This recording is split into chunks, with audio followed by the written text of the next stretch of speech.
Good morning student, welcome to do fly JEE NEET. तो मेरे प्यारे बच्चों, मॉडर्न फिजिक्स पूरा सीरीज चल रही है, तो उसी कंटिन्यूएशन में आज हम बात करने वाले हैं एक्सरेज की। अगर आप क्लास 12th के स्टूडेंट हैं या क्लास 11th में हैं, 12th में जाएंगे, तो आप जो है अगर आपको चीज़ें अच्छी लगें तो चैनल को सब्सक्राइब ज़रूर करें। और दूसरी बात कि अगर आपको जेई और नीट का एग्जैक्ट कंटेंट मिल रहा है तो प्लीज़ अपने दोस्तों को भी शेयर करेंगे।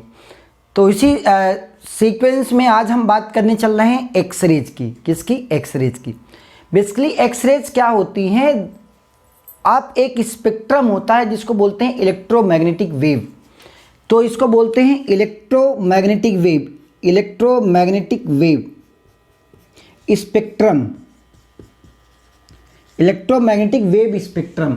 जैसा कि एक स्पेक्ट्रम है जिसमें क्या इस स्पेक्ट्रम में क्या होता है, इस स्पेक्ट्रम में पहला रेडियो वेव, फिर माइक्रोवेव, फिर इंफ्रारेड, फिर विजिबल रेज, फिर अल्ट्रावायलेट, फिर एक्सरेज, फिर गामा रेज, फिर कॉस्मिक रेज। तो आज जो हम बात करने चल रहे हैं एक्सरेज के बारे में। नाम इसका ऐसे है कि इसका नाम XYZ या एक्सरेज ही क्यों पड़ा, उसके पीछे रीज़न ये है कि ये एक अननोन रेज थी।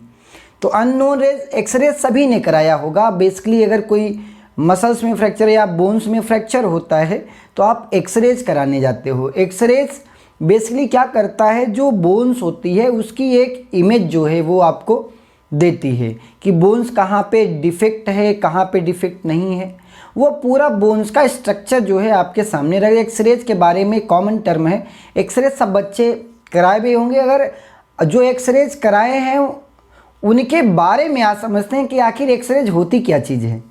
तो एक्सरेज, पहला टर्म जो है एक्सरेज एक इलेक्ट्रोमैग्नेटिक वेव है। So this is the electromagnetic wave,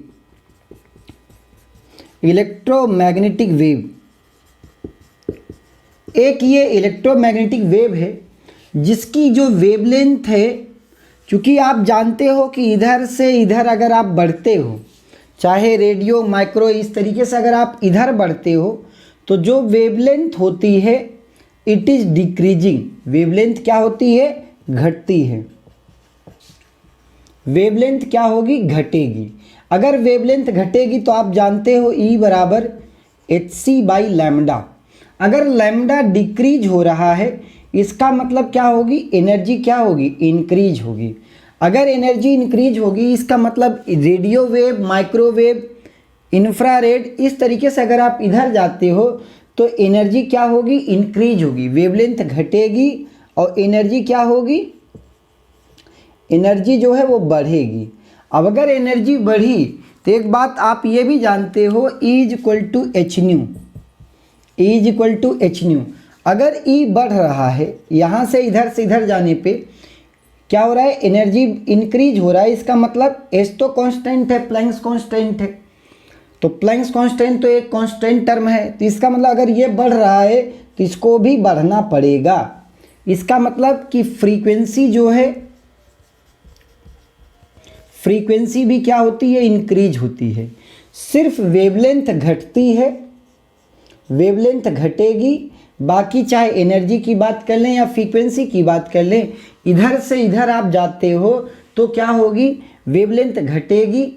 अगर वेवलेंथ घटेगी तो इसका एक रेंज होता है, 10 एंगस्ट्रॉम से लेके 0.1 एंगस्ट्रॉम तक इसका एक रेंज होता है। क्योंकि इधर वेवलेंथ घटेगी तो इसका इस वाले का रेंज होता है, गामा का नहीं। This is range of X-rays. तो ये जो रेंज होता है 10 एंगस्ट्रॉम्स लगा करके 0.1 एंगस्ट्रॉम तक, जो हम अपने लाइफ में देखते हैं। मतलब जो लाइट होती है बेसिकली, जिसको हम बोलते हैं विजिबल रेज। जैसे कोई काला है, कोई गोरा है, या कोई कलर्स का जो आइडेंटिफिकेशन करते हैं, वो बेसिकली एक इलेक्ट्रोमैग्नेटिक वेव है। इलेक्ट्रोमैग्नेटिक वेव का वह हिस्सा जो हमें दिखाई देता है उसका नाम क्या है? Visible raise. जिसका जो वेवलेंथ होता है 7400 एंगस्ट्रॉम से लेकर के 3800 एंगस्ट्रॉम तक होता है। इस रेंज में क्या है? विजिबल रेज लाई करता है। तो आप पहली चीज़ समझ गए कि जो एक्सरेज होती है these are the electromagnetic wave. दूसरी बात, this is high energy beam of electron. चूँकि एनर्जी क्या है, अगर वेवलेंथ घट रही है, यहाँ पे जो वेवलेंथ होती है ये बहुत ज़्यादा होती है, लेकिन जैसे जैसे आगे बढ़ते जाते हो wavelength is decreasing and energy is increasing simultaneously the frequency of corresponding wave is also increasing. इसका मतलब दूसरी बात बोल सकते हैं, energy it is high energy beam of electron, it is high energy beam of electron, beam of electron, ये एक high energy beam of electron होता है। अब बात ये आती है कि ठीक है सर, एनर्जी बीम, एनर्जी जो है अगर हाई होगी, वेवलेंथ कम होगी, वेवलेंथ अगर energy high beam of, it is high energy beam of electron है, तो इसका तीसरी बात बोल सकते हैं वेवलेंथ क्या होगी, वेवलेंथ का जो रेंज आता है, इसका आपने पढ़ा 10 एंगस्ट्रॉम से लेकर के 10 एंगस्ट्रॉम से 0.1 एंगस्ट्रॉम के बीच में। अब इसमें भी जो 10 एंगस्ट्रॉम है उसकी वेवलेंथ क्या है, ज़्यादा है, और ये जो आपके पास 0.1 जो एकदम मिनिमम वाला होगा इसकी वेवलेंथ कम है। जिसकी वेवलेंथ जितना कम उसकी एनर्जी उतनी ज़्यादा, तो इसकी वेवलेंथ जितना कम उसकी एनर्जी उतनी ज़्यादा। इसको हाई एनर्जी, ये इसमें हाई तो है ही, अब इसमें भी रेंज में सबसे हाई तो ये है, इसको बोलते हैं हार्ड एक्सरेज, हार्ड एक्सरेज बोलते हैं। और जो 10 एंगस्ट्रॉम वाला है इसको बोलते हैं सॉफ्ट एक्सरेज। इसमें भी कैटेगराइज कर दिया कि अगर ये आपके पास 10 एंगस्ट्रॉम वाला है जिसकी वेवलेंथ इन रेस्पेक्टिव ऑफ इससे ये ज़्यादा है, वेवलेंथ ज़्यादा है, तो एनर्जी कम होगी। इसका मतलब इसको बोल दिए सॉफ्ट एक्सरेज, और इसको क्या बोल दिए नाम, हार्ड एक्सरेज। ठीक, अब बात ये आती है कि सर सब कुछ ठीक है, इसका कैसे आखिर काम कैसे करता है। तो अगर आप नोट कर रहे हैं तो चीज़ों को नोट करते चलें एक कॉपी में, ठीक, वीडियो पॉज करके चीज़ों को नोट करते चलें। अब हम बात कर रहे हैं कि आखिर एक्सरेज काम कैसे करता है, तभी आप आइडेंटिफाई कर पाओगे। अब बेसिकली क्या है, ये हमारा सपोज हाथ है, ये हमारा हाथ है,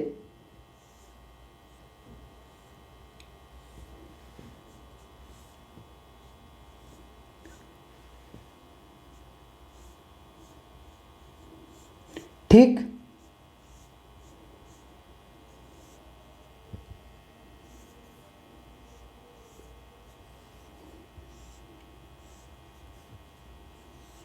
ये सपोज हाथ है। इस हाथ में, अब ये इस हाथ में क्या है, ये पाम है। पाम बेसिकली कि यहाँ पे ये इसमें बोन्स हैं, क्या है, बोन्स। सपोज ये मान लिए बोन्स हैं, यहाँ पे बोन्स हैं, यहाँ पे बोन्स हैं, ठीक, ये बहुत सारे बोन्स यहाँ से निकल के आते हैं, यहाँ पे हैं, यहाँ पे हैं। तो ये सपोज एक पाम है, पाम में ऊपर से इलेक्ट्रोमैग्नेटिक वेव जो है जिसको हम बोलते हैं एक्सरेज, कौन सा, एक्सरेज जो है वो डाली जाती है। अगर एक्सरेज डाली गई तो क्या होगा कि ये जो है इसकी एनर्जी इतनी ज़्यादा होती है, ये मसल्स को पेनिट्रेट कर देती है। मसल्स जो होता है ना, ये मसल्स इसको पेनिट्रेट कर देती है। अगर मसल्स पेनिट्रेट हो गई तो, अगर मसल्स पेनिट्रेट हो गई लेकिन बोन्स को पेनिट्रेट नहीं कर पाती, तो अगर बोन्स पेनिट्रेट नहीं कर पाते और यहाँ पे एक फिलामेंट लगा देते हैं, ऐसे मान लें कि एक निगेटिव फिल्म, कौन सी, निगेटिव फिल्म, निगेटिव फिल्म लगा देते हैं, तो जिसको तो ये पेनिट्रेट की उसका इमेज तो नहीं आएगा, लेकिन जिसको नहीं कर पाई उसका इमेज आएगा। तो ये जो ये फिल्म होती है, नेगेटिव फिल्म होती है, इस पे इसकी क्या बन जाती है, मिरर इमेज या इसकी इमेज बन जाती है, जिसको पेनिट्रेट नहीं कर पाती। तो यहाँ पे आपके पास इस तरीके से बोन्स के बारे में इसका आपका ये यहाँ पे इस तरीके सिर्फ वही पार्ट आता है जो बोन्स होता है, तो यहाँ पे इसकी इमेज बनती है। अब यही इमेज आप ले आते हो जब एक्सरेज कराने जाते हो, तो आपको यही इमेज जो है, यही जो है नेगेटिव फिल्म दे देते हैं। तो बेसिक जो स्ट्रक्चर है, बेसिक जो प्रोसेस है या इन बिटवीन जो इंटरनल मैकेनिज्म है वो यही है कि एक high energy beam of electron जो है वो आता है और हाथ जैसे एक्सरे ऐसे high energy beam of electron, आप एक मशीन के नीचे जाते हो, फिर वो मशीन में कुछ एक दबाया जाता है, लाइट जैसी कुछ आती है, वो हमें दिखाई नहीं देती। एक्सरे दिखने वाली चीज़ नहीं है। आप कभी भी कोशिश करना कि एक्सरे हम देख लेंगे तो देख नहीं पाओगे। लेकिन हाँ, इस पाम का जो इमेज है, जो बोन्स का जो इमेज होगा, क्योंकि उसको पेनिट्रेट नहीं कर पाती, तो ये आपके पास ये नेगेटिव फिल्म पे वो वैल्यू वो क्या होती है, इमेज के फॉर्म में आ जाती है। अब बात ये आती है कि सर ठीक है, ये एक्सरेज के बारे में हो गया, जिसकी वेवलेंथ कितनी होती है, 10 एंगस्ट्रॉम से लेके 0.1 एंगस्ट्रॉम के बीच में होता है। बात ये आती है कि अब आखिर एक्सरेज जो है, आपने क्या हुआ कि energy, high energy beam of photo electric effect पढ़ा था। फोटो इलेक्ट्रिक इफेक्ट में और इसमें क्या अंतर है? फोटो इलेक्ट्रिक इफेक्ट में आपके पास क्या था, लाइट गिर रही थी। क्या गिर रही थी? लाइट। इस तरीके से यहाँ पे लाइट क्या हो रही थी, फॉल हो रही थी, इलेक्ट्रोमैग्नेटिक वेव। और इसके बाद क्या हो रहा था, इसमें इलेक्ट्रॉन का इमिशन हो रहा था। This is emission of electron, मतलब फोटोन गिर रहा था, एच न्यू लाइट गिर रही थी, तो यहाँ पे इमिशन ऑफ इलेक्ट्रॉन हो रहा था फ्रॉम द मेटल सरफेस। कहाँ से? फ्रॉम द मेटल सरफेस से क्या हो रहा था, इमिशन ऑफ इलेक्ट्रॉन हो रहा था। This is emission of electron, emission of electron हो रहा है अगर यहाँ पे लाइट गिर रही है। लेकिन इसका रिवर्स फिनोमिना है एक्सरेज। यहाँ पे क्या होगा, यहाँ पे क्या होगा कि ये टारगेट मटेरियल है। ये क्या है? सपोज टारगेट मटेरियल है, तो यहाँ पे हम इलेक्ट्रॉन जो है, जैसे यहाँ पे इलेक्ट्रॉन निकल रहा है, हम यहाँ पे high energy beam of electron डालते हैं। क्या डालते हैं? High energy beam of electron, high energy beam of electron, high energy beam of electron डालेंगे, तो यहाँ से क्या निकलेगा, यहाँ से क्या निकलेगा, डिफरेंट वेव की, मतलब डिफरेंट वेव की क्या होगा, इमिशन ऑफ फोटॉन्स होंगे या एक्सरेज निकलेंगी, इलेक्ट्रोमैग्नेटिक रेडिएशंस होगा यहाँ से। ठीक, तो दोनों एक दूसरे के रिवर्स हैं। ये बात करता है आपके पास photoelectric effect, photoelectric effect.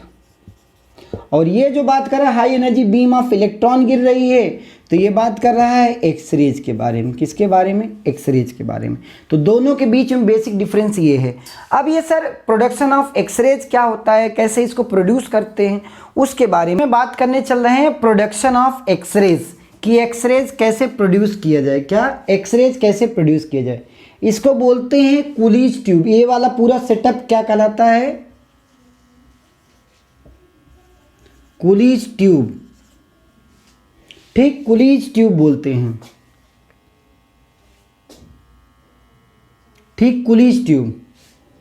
अब ये इसमें क्या होता है कि यहाँ पे फिलामेंट है। ये क्या है? फिलामेंट। इस फिलामेंट को जो है एक हाई वोल्टेज से कंट्रोल करते हैं। इस इतना ज़्यादा वोल्टेज देते हैं कि इस फिलामेंट से इलेक्ट्रॉन अपने आप क्या होने लगे, निकलने लगे। इलेक्ट्रॉन निकलना ही इसको बोलते हैं थर्माइनिक इमिशन। क्या बोलते हैं? Thermionic emission. तो अगर हीटअप होगा, अगर इसका वोल्टेज बढ़ाएंगे तो ये फिलामेंट क्या होगा, हीटअप होगा। अगर फिलामेंट हीटअप होता है तो यहाँ से इलेक्ट्रॉन अपने आप क्या होते, इमिट होना चालू होते हैं। तो इसको बोलते हैं कंट्रोल फिलामेंट हीट। ये जो VF है, this will control the filament of heat. या हीट फिलामेंट को क्या करता है, कंट्रोल करता है। अगर हीट फिलामेंट कंट्रोल हो गई तो यहाँ से इलेक्ट्रॉन तो इमिट होना चालू हुए। अब ये इलेक्ट्रॉन जो इमिट हुए हैं, इनकी वेलोसिटी भी क्या है, 0 है। इनकी वेलोसिटी क्या है, 0। लेकिन इनके बीच में एक एक्सेलरेटिंग वोल्टेज सेटअप करते हैं। क्योंकि ये इलेक्ट्रॉन नेगेटिव है तो यहाँ पे एक इसके बीच टर्मिनल बनाते हैं, जो ये इलेक्ट्रॉन रुका हुआ है, और यहाँ से एक टारगेट, इसको बोलते हैं टारगेट मटेरियल। टारगेट मटेरियल बोलते हैं, टारगेट मटेरियल। अब इसको वैक्यूम में क्यों बनाते हैं? बात ये आता है कि सर ये जो कुलिस ट्यूब है ये इलेक्ट्रॉन तो इमिट हो रहे हैं, इसको वैक्यूम आपने क्यों कर दिया? वैक्यूम क्यों किया? कि ताकि ये इलेक्ट्रॉन जो इमिट हो रहे हैं अगर वैक्यूम नहीं करता तो किसी एटम या आयन के साथ मिक्स होने की संभावनाएं होती इसको। तो जो आप करंट जो एक्सरे जनरेट करने वाले हो वो जनरेट नहीं कर पाते। इसका मतलब इंटरमिक्सिंग ना हो, इंटरमिक्सिंग को प्रिवेंट करने के लिए हमने क्या किया, इसको कुलिस ट्यूब वैक्यूम बना दिया। तो अब जो है इलेक्ट्रॉन यहाँ से क्या होंगे, थर्माइनिक इमिशन होगा। तो ये जो वोल्टेज है चूँकि ये P के साथ यहाँ पे जो आपके पास ये पॉजिटिव है तो ये भी पॉजिटिव होगा, तो इलेक्ट्रॉन को अपनी तरफ अट्रैक्ट करेगा, खींचेगा। तो मान लेते हैं कि ये v वेलोसिटी से आके टकरा रहा है, इलेक्ट्रॉन कितनी वेलोसिटी से आके टकरा रहा है, v वेलोसिटी से टकरा रहा है। इसके बाद यहाँ पे वेलोसिटी क्या हो गई, 0 हो गई। इसका मतलब कि energy, electron release its own energy in the form of photon. जितनी एनर्जी टकरा रहा है, कितनी एनर्जी टकराएगा, काइनेटिक एनर्जी ऑफ इलेक्ट्रॉन के बराबर। अगर मान लेते हैं इलेक्ट्रॉन का मास me है तो जो काइनेटिक एनर्जी ऑफ इलेक्ट्रॉन होगा, काइनेटिक एनर्जी ऑफ इलेक्ट्रॉन होगा वो क्या होगा, कन्वर्ट होगा एनर्जी ऑफ फोटोन के बराबर। वही एनर्जी किस में कन्वर्ट होगी, अगर 100% यहाँ पे कोई हीट जो है या हीट जनरेट नहीं हो रहा है टारगेट मटेरियल पे, तो ये मान के चलते हैं कि यहाँ पे 100% इफिशियंट है, 100% इफिशियंट सिस्टम है। अगर 100% इफिशियंट सिस्टम है तो जो एनर्जी इलेक्ट्रॉन ने यहाँ पे गई वही एनर्जी जो है इन दी फॉर्म ऑफ फोटोन क्या आ रही है, यहाँ पे आ रही है। अब ये जो दूसरी बात ये आती है कि सर यहाँ पे तो बहुत सारे फोटोन निकलेंगे, तो उसी रेंज को ये कैप्चर करेगा। एक फिल्टर लगाया जाता है, यहाँ पे एक फिल्टर लगाया जाता है। तो फिल्टर का पर्पज क्या है, क्योंकि मुझे पता है एक्सरेज का जो वेवलेंथ का जो वैल्यू होता है 10 एंगस्ट्रॉम से लेकर के 0.1 एंगस्ट्रॉम के बीच में होता है। तो अगर या तो इससे ज़्यादा हुई या तो इससे कम वाली जो वेवलेंथ होगी उसको क्या करेगी, कैप्चर करेगी, खा जाएगी। ठीक, तो इसको बोलते हैं फिल्टर सर्किट। क्या बोलते हैं, फिल्टर। इससे मिनिमम या मैक्सिमम, इस रेंज से मिनिमम या मैक्सिमम की जो भी वेवलेंथ होगी ये खा जाएगा। ठीक, अगर 100% इफिशियंट सिस्टम है तो आपके पास जो भी काइनेटिक एनर्जी ऑफ इलेक्ट्रॉन होगा वो किस में कन्वर्ट हो जाएगा, energy of photon, energy of emitted photon, emitted photon. ठीक, एनर्जी ऑफ इमिटेड फोटोन। अब ये बात ये आती है कि काइनेटिक एनर्जी तो मुझे पता है कितना होगा। काइनेटिक एनर्जी अगर मान लें कि इलेक्ट्रॉन का चार्ज E है और ये इनके बीच का जो पोटेंशियल डिफरेंस है V है, तो मुझे पता है जो भी काइनेटिक एनर्जी होगा वो कितना होगा, A into V, where V क्या है, V इज एक्सिलरेटिंग वोल्टेज। ये बात याद रखिएगा, ये फिलामेंट वाला वोल्टेज नहीं है, this is the accelerating voltage. V is the accelerating voltage, accelerating voltage. ठीक, एक्सिलरेटिंग वोल्टेज V है।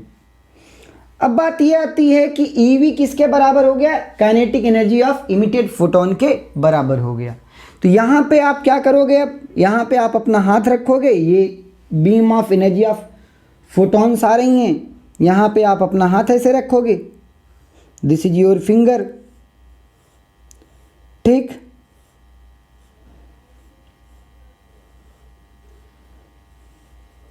तो यहाँ पे आप क्या है, बोन्स हैं, इसमें बोन्स हैं, ऑलराइट, इसमें बोन्स हैं।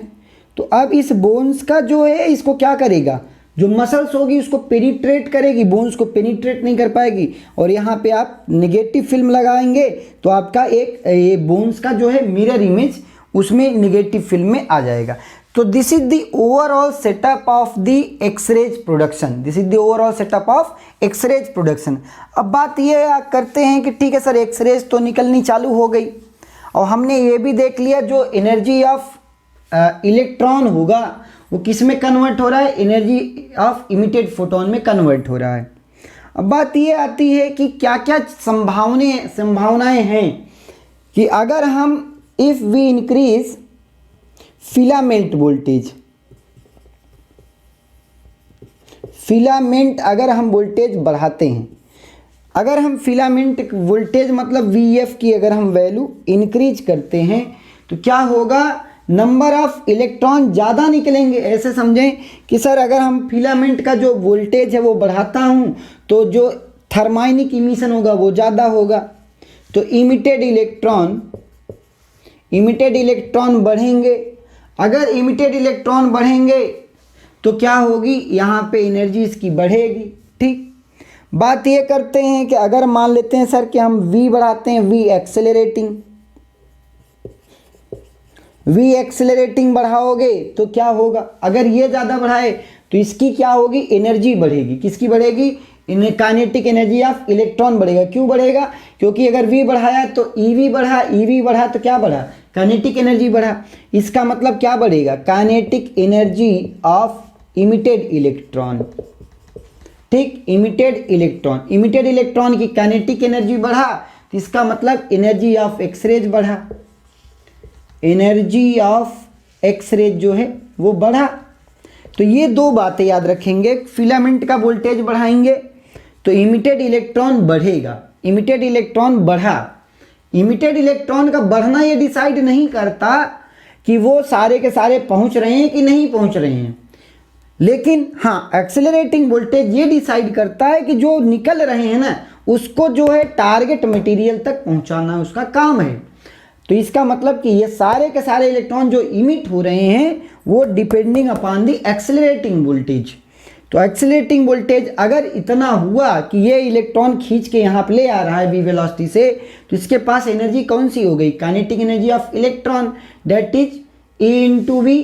ठीक, अब ये किसके बराबर होगा, जो टकराया अगर 100% इफिशियंट सिस्टम है तो क्या होगा, जो एनर्जी ऑफ इलेक्ट्रॉन है वो अपनी एनर्जी किसको दे देगा, एनर्जी ऑफ फोटोन के बराबर हो जाएगा।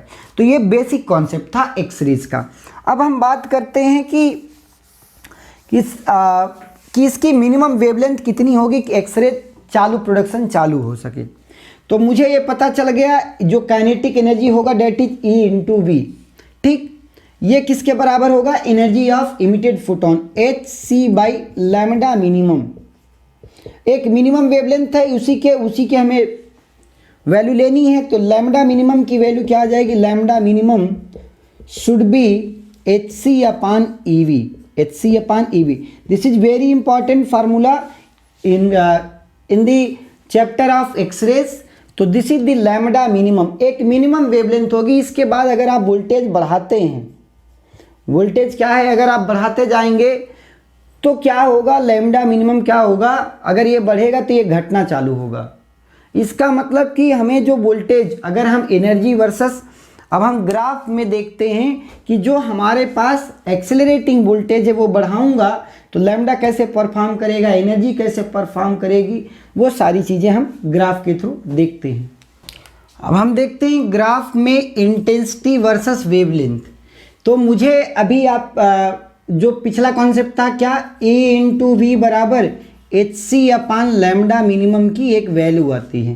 तो लैम्डा मिनिमम जो होता है, लैम्डा मिनिमम की वैल्यू क्या हो जाएगी, hc अपॉन EV। ठीक, अब यहाँ पे क्या है कि एक मिनिमम वेवलेंथ चाहिए ही चाहिए सो दैट दी इलेक्ट्रॉन का जो एक्सरेज आ सके, जो एक्सरेज का इमिशन हो सके। This is the minimum wavelength, जिसको बोलते हैं कट ऑफ वेवलेंथ। क्या बोलते हैं, cut off wavelength, cut off wavelength. इसको एनर्जी इतनी चाहिए ही चाहिए। अब इससे ज़्यादा क्या होगा कि अगर आप इसके इतना मिनिमम वेवलेंथ पे किसका, एक्सरेज का इमिशन चालू हुआ, एक्सरेज निकलना चालू हुई उस रेंज में, अगर इसके बाद एक्सेलरेटिंग वोल्टेज या लैम्डा को बढ़ाते हैं तो क्या होगी, इंटेंसिटी कुछ टाइम तक बढ़ेगी।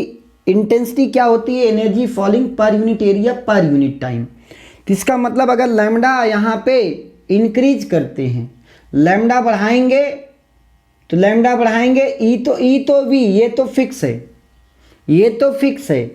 तो शुरू में देखा ये गया कि इंटेंसिटी इसकी बढ़ती है, एनर्जी फॉलिंग क्या होगा, बढ़ेगा। लेकिन एक पर्टिकुलर टाइम के बाद वो बढ़ना बंद हो जाता है। इसके बाद वो उससे ज़्यादा बढ़ाएंगे तो घटना चालू होगा। तो this is the maximum intensity. ठीक, अब बात ये आती है कि सर अगर हम मान लें कि फिलामेंट का वोल्टेज बढ़ाते हैं, फिलामेंट का अगर वोल्टेज बढ़ाते हैं, वोल्टेज आप फिलामेंट बढ़ाओगे तो क्या होगा, इमिशन ऑफ इलेक्ट्रॉन बढ़ेगा, इमिशन ऑफ इलेक्ट्रॉन बढ़ा। अगर इमिशन ऑफ इलेक्ट्रॉन बढ़ा इसका मतलब नंबर ऑफ फोटोन फॉलिंग पर सेकंड क्या हुआ, इंक्रीज हुआ। अगर इमिशन ऑफ, और ये मिनिमम ये वोल्टेज चाहिए ही चाहिए ताकि उसको खींच के वहां तक ले जाए। इसका मतलब number of falling photon, number of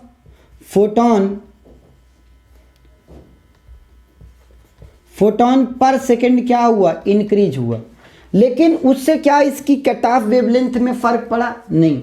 this is the fix value. इसका मतलब इंटेंसिटी तो बढ़ेगी, इंटेंसिटी तो बढ़ जाएगी क्योंकि नंबर ऑफ फोटोन फॉलिंग पर सेकंड इंक्रीज हुआ है, लेकिन ये मिनिमम वेवलेंथ वही रहेगी, मिनिमम वेवलेंथ वही रहेगी। सिर्फ इसकी energy number of falling photon या नंबर ऑफ फॉलिंग फोटोन पर सेकंड बढ़ा तो इसका मतलब उसकी एनर्जी बढ़ी, उसका मतलब उसका इंटेंसिटी बढ़ा। ठीक, तो कई बार पूछा जाता है कि जो टारगेट मटेरियल होता है, टारगेट मटेरियल कैसा बनाया जाए।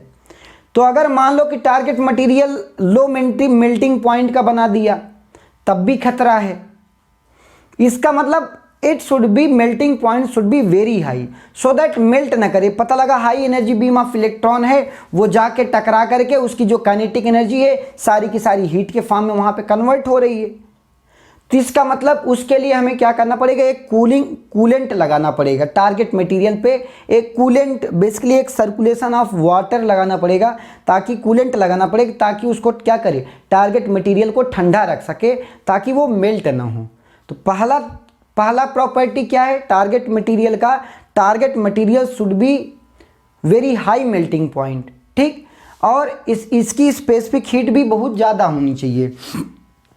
अब बात ये आती है कि ये तो बात समझ में आ गई कि मेल्टिंग पॉइंट जैसे आप टंगस्टन का बनाते हैं टारगेट मटेरियल, ठीक, मोलिब्डेनम का बनाते हैं, तो ये सारी जो प्रॉपर्टी हैं इसमें वेरी हाई मेल्टिंग पॉइंट होता है इन सब का, तो ये सब जल्दी मेल्ट नहीं करते। ठीक, अब बात ये आती है कि सर फिलामेंट का आपने वोल्टेज बढ़ाया, इमिशन ऑफ इलेक्ट्रॉन बढ़ा, नंबर ऑफ फोटोन फॉलिंग पर सेकंड बढ़ा, तो इंटेंसिटी ऑफ लाइट बढ़ा। इसका मतलब उसकी मिनिमम वेवलेंथ में कोई चेंज नहीं आया। लेकिन हाँ कि अगर आप जो है एक्सेलरेटिंग पोटेंशियल बढ़ा दिया, मान लो कि एक्सेलरेटिंग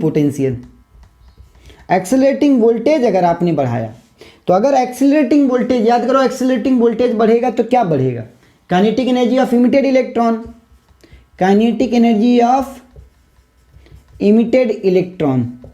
अगर kinetic energy of emitted electron बढ़ा तो इसका मतलब एनर्जी ऑफ फोटोन बढ़ा, एनर्जी ऑफ फोटोन तो बढ़ा। ठीक, अब अगर ये आपने बढ़ाया, तो अगर ये बढ़ाया तो ये क्या होगा, कम होगा। मतलब ये अब जो दूसरा ग्राफ बनेगा वो दूसरा ग्राफ ऐसे बनेगा, इसको हटा देंगे, ये फर्स्ट ग्राफ का एक्सप्रेशन था। जो दूसरा ग्राफ बनेगा अगर आपने इसको बढ़ाया तो ये कम होने, लैम्डा मिनिमम कम होने लगेगा। लेकिन ओवरऑल क्या होगा, एनर्जी ऑफ फोटोन फॉलिंग बढ़ेगा। अब लैम्डा मिनिमम जो ये कट ऑफ था अब यहाँ पे आ जाएगा। ठीक, तो यहाँ से भी अब क्या होगा, इमिशन ऑफ इलेक्ट्रॉन्स होंगे। तो इसको बोलते हैं कंटिन्यूअस एक्सरेज। क्या बोलते हैं, कंटिन्यूअस एक्सरेज। जो प्रोडक्शन हो रहा है एक्सरेज का, जो फोटोन गिर रहे हैं वो कंटिन्यूअस हैं। बेसिक कॉन्फ़िगरेशन अगर ऐसे देखें तो जो हम यहाँ पे पढ़ रहे थे एक्सरेज के बारे में, वो कुछ ऐसा पढ़ रहे थे कि आपके पास एक टारगेट मटेरियल था। क्या था, टारगेट मटेरियल, ध्यान से समझेंगे। ये Z/E टारगेट मटेरियल था। अब इसके सराउंडिंग में बहुत सारे क्या होते हैं, KLMN सेल होती हैं। आपको कॉन्फ़िगरेशन इलेक्ट्रॉन रिवॉल्व करते हैं इनके चारों तरफ।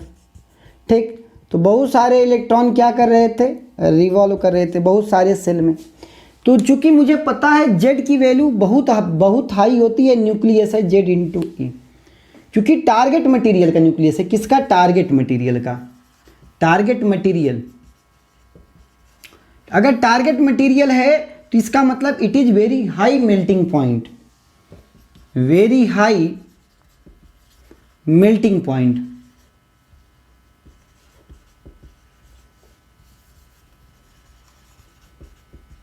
मेल्टिंग पॉइंट, ठीक, वेरी हाई मेल्टिंग पॉइंट होना चाहिए, ठीक। और स्पेसिफिक हीट कैपेसिटी इसकी ज़्यादा होनी चाहिए, specific heat capacity should be maximum, ठीक। तो यहाँ पे क्या हो रहा था कि मुझे पता है कि ये बहुत ज़्यादा एटॉमिक इसका मास नंबर है।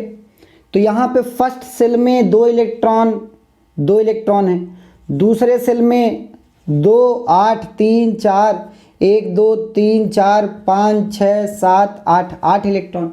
फिर 18 इलेक्ट्रॉन है, 2, 3, 4, 5, 6, 7, 8, 9, 10, 11, 12, 13, 14, 15, 16, 17, 18 इलेक्ट्रॉन है।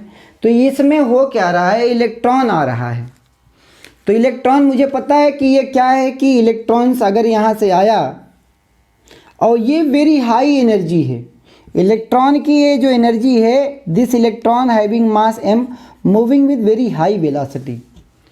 तो यहाँ पे क्या होगा कि अभी ये सारे क्या हैं, ये प्रोटॉन्स हैं, इसमें न्यूट्रॉन्स होते हैं, प्रोटॉन्स होते हैं, ये इलेक्ट्रॉन्स रिवॉल्व कर रहे हैं, तो अगर मान लेते हैं कि यहाँ पे अगर किसी में टकराया नहीं, ये इलेक्ट्रॉन मान लो बहुत सारे स्पेस होते हैं, इसमें न्यूक्लियस के अंदर, एटम के अंदर बहुत सारे स्पेस होते हैं, तो ये इलेक्ट्रॉन डिफरेंट ऑर्बिट में घूम रहे थे। तो इलेक्ट्रॉन सीधे जाना चाह रहा था, लेकिन क्या होगा, ये इलेक्ट्रॉन चूंकि ये प्रोटॉन है, ये इसमें प्रोटॉन्स हैं, इसमें प्रोटॉन प्लस न्यूट्रॉन है, तो ये अपनी ओर ही खींच लेगा, इसको अपनी तरफ क्या कर लेगा, खींचे। जाना ऐसे चाहिए था, लेकिन इसके डाइवर्ट कर देगा, डायरेक्शन डाइवर्ट कर दिया। तो अगर डायरेक्शन डाइवर्ट कर दिया, इसका मतलब क्या है, पहले जितनी वेलोसिटी थी अब उतनी वेलोसिटी नहीं रह गई। तो इसका मतलब जो ये उस टाइम पे जो एनर्जी का जो डिफरेंस आया, उसी के बराबर एक क्या निकाल देगा, फोटॉन्स क्या करेगा, इमिट करेगा।